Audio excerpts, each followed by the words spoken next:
नमस्कार, मैं मनोज भट्ट। आप देख रहे हैं इंडिया टुडे ग्रुप का फार्मर डिजिटल प्लेटफॉर्म किसान तक।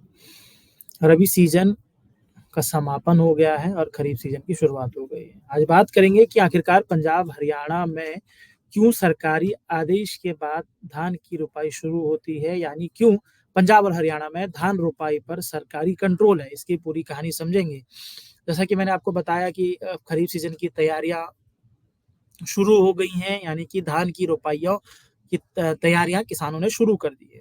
इसी कड़ी में बीते दिनों कई राज्यों में अक्षय तृतीया के अवसर पर धान रोपाई की तैयारियां भी किसानों ने शुरू कर दी हैं। तो वहीं कई राज्यों में किसान धान रोपाई के लिए नक्षत्रों की चाल देख रहे हैं। इसके लिए इन दिनों किसान पंचांग देख रहे हैं। तो वहीं कई किसान अपनी सुविधा के अनुसार धान रोपाई के लिए दिन निर्धारित करते हुए तैयारियों में लगे हुए हैं। लेकिन पंजाब हरियाणा के किसान नक्षत्रों की चाल अपने मूड के इतर धान रोपाई के लिए सरकारी आदेश का इंतजार, यानी सरकारी कार्यक्रम देख रहे हैं। आखिरकार ऐसा क्या है कि पंजाब और हरियाणा में धान रोपाई सरकारी आदेश से होती है।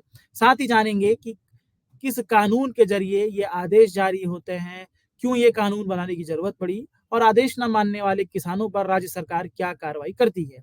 पहले पंजाब और हरियाणा और मॉनसून पर बात करते हैं। असल में इस पूरी कहानी में आगे बढ़ने से पहले धान की खेती में मॉनसून बारिश की केमिस्ट्री, पंजाब हरियाणा में मॉनसून की एंट्री की कहानी समझते हैं। असल में धान की खेती में अधिक पानी की जरूरत होती है, जिसमें रोपाई के समय यानी शुरुआत में अधिक अधिक पानी लगता है। ऐसे में मानसूनी बारिश धान रोपाई में पानी की खुराक पूरी करती है। वहीं मानसून की हरियाणा पंजाब में एंट्री की बात करें तो ये दोनों राज्य देश में मानसून के लास्ट स्टेशन है। मतलब पंजाब और हरियाणा में मानसून जुलाई के पहले सप्ताह में पहुंचता है। इस वजह से इन दोनों ही राज्यों में धान की खेती वर्षा जल आधारित होने के बजाय भूजल आधारित रही है। अब पंजाब हरियाणा में धान की खेती पर सरकारी कंट्रोल की बात करते हैं। पंजाब मानसून एक्सप्रेस का हरियाणा पंजाब अंतिम स्टेशन है। मतलब इन दोनों ही राज्यों में जुलाई में मानसून पहुंचता है, तो वहीं इन दोनों ही राज्यों में धान की खेती पर सरकारी कंट्रोल है। अब तक आप ये दोनों बातें स्पष्ट तौर पर समझ चुके होंगे।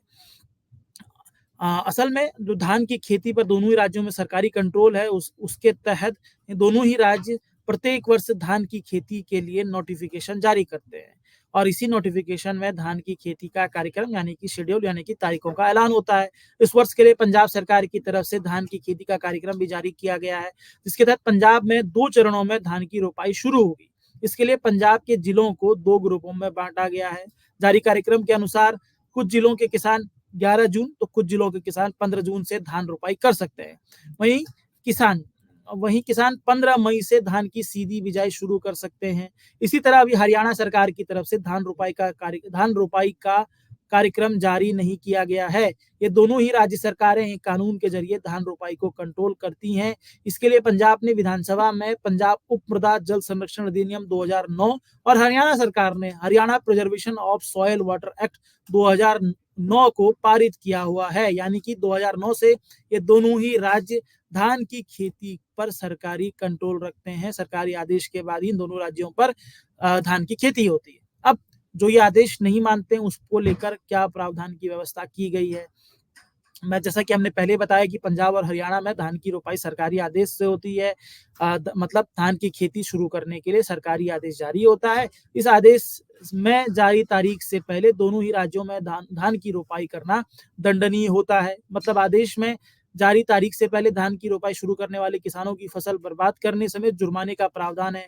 हरियाणा सरकार 10,000 रुपए तक का जुर्माना लगाती है। अब बात करते हैं जो सबसे महत्वपूर्ण है कि क्यों पड़ी कानून बनाने की जरूरत। जैसा कि पहले बताया कि कानून के तहत दोनों ही राज्य सरकारें अपने अपने राज्यों में धान की खेती को नियंत्रित करती हैं, कंट्रोल करती हैं, जिसके लिए प्रत्येक वर्ष कार्यक्रम जारी किया जाता है। अब उस कानून को आखिरकार बनाने की जरूरत क्यों पड़ी, उस पर हम लोग बात करते हैं। असल में इस कानून की कहानी का छोर पानी से शुरू होता है। जैसा कि सर्वविदित है कि धान की खेती के लिए अधिक पानी की जरूरत पड़ती है। पंजाब हरियाणा में मानसून की बारिश सबसे देरी में पहुंचती है, तो ये ट्रेंड किसानों के लिए परेशानी का कारण रहा। इस वजह से पंजाब हरियाणा के किसान बीते दशकों में मई महीने में धान रोपाई शुरू करने के लिए भूजल का प्रयोग करते थे।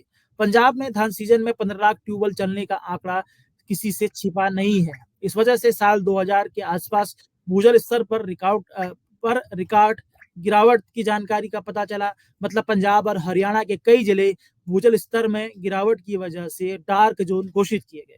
इन हालातों पर नियंत्रण के लिए दोनों ही सरकारें कानून लेकर आई, जो समय से पहले धान की रोपाई नियंत्रित करते हैं।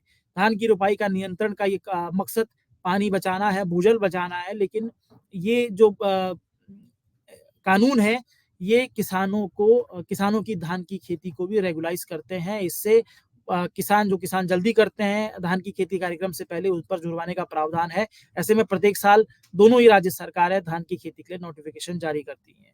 बाकी राज्यों में ऐसा प्रावधान नहीं है। बाकी राज्यों में जैसा कि मैंने बताया कि किसान अभी भी अक्षय तृतीया, ग्रह नक्षत्र जो होता है, रोहिणी नक्षत्र, सूर्य में रोहिणी नक्षत्र के आ जाने जैसे का समय का चयन करते हैं, जो किसानों की पारंपरिक व्यवस्था है। लेकिन दोनों ही राज्यों में इसके इतर धान की खेती सरकारी आदेश से होती है, जिसकी कहानी हमने आपको बताई। हमारी कोशिश आपको कैसी लगी ज़रूर बताइएगा। अगर आपको हमारा कार्यक्रम पसंद आता है तो हमें शेयर, सब्सक्राइब, लाइक ज़रूर कीजिए। इसी के साथ इजाज़त दीजिए। आप सबसे फिर मुलाकात होगी।